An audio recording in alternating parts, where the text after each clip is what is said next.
So, yan po yung bastidor at para malaman nyo kung paano ginagamit ang bastidor bilang frame sa pagbuburda, ipapakita ko po sa inyo yung paggamit po nito. So, ito po yung bastidor kung saan iniipit po yung tela at diyan po ibinuburda kung ano man pong disenyo ang gusto po nung gumagawa. So, sa kabilang side po makikita nyo kung ano po ang itsura nito. Ayan, pakita po natin. So, ayan. So, iniipit yung tela dun sa pagitan ng magkadikit na bastidor. Ngayon naman ay kakapanayamin natin ang isa sa ating mga kababayan dito po sa amin na siyang kumukuha ng mga ugat ng bakaw. Ayan, ito po si Tatay Jaime, isa sa mga mamamayan na nakatira dito malapit sa dagat kung saan makikita ang maraming mga bakaw. Ngayon tatanungin po natin siya kung ano ba yung paraan kung papaano kinukuha ang mga bakaw. Tatay Jaime, papaano po kinukuha yung mga ugat ng bakaw at saan po ito ginagamit? Ang pagkuha po ng ugat ng bakaw ay yan po ay nasa paraan. Yan po ay pinipili po namin yung magandang ugat. Yan po naman hindi nakakasira sa ugat ng bakaw.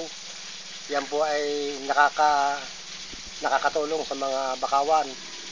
Nalilinis ang puno at nadami lalo po ang ugat ng bakaw. At kami pati po ay nagtatanim ng bago. Hindi po ba ito nakakasira sa bakawan? Kasi yung iba po, pinuputol nila yung bakaw tapos ginagawang uling. So yan po sa pagkakaalam po natin ay ipinagbabawal ng gobyerno. Ito po bang paggawa ninyo o pagkuha ninyo ng mga ugat ng bakaw ay nalalaman po ba ng local government nyo o ng barangay? Alam po ng barangay. Alam po ng kapitan yan dito sa amin. Yan po naman hindi pinagbabawal. Ang pinagbabawal po sa amin, yung magputol ng kahoy na bakaw na inuuling. Yan po ang bawal sa gobyerno. So hindi po ba nakakasama sa bakaw yung pagputol nyo po ng ugat? Hindi po. Ano po ba ang nagagawa ng pagputol po ng ugat sa bakaw? Kasi mawawalan siya ng ugat, maaari itong mamatay. Tama po ba ang aking pagkakaunawa sa bagay na ito? Hindi po. Bakit po? Yan po ay pinipili po namin yung maganda. Pag pinutol lang isa ay may napalit pa na. Yan po pag pinutol po namin, lalo pong nadami, nasupling ho yung pinutulan. Ganun po ba? So, ayan naman po pala, hindi naman po pala nakakasama sa kapaligiran yung pagkuha ng mga ugat ng bakaw. Kundi sa halip, ito po ay nakakatulong pa para lalong lumago o dumami ang mga ugat nito para mas marami pang maging bahay o matirahan ang mga maliliit na isda.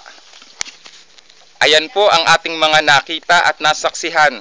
Marami pang mga magagandang bagay na ating mapapanood dito po sa amin.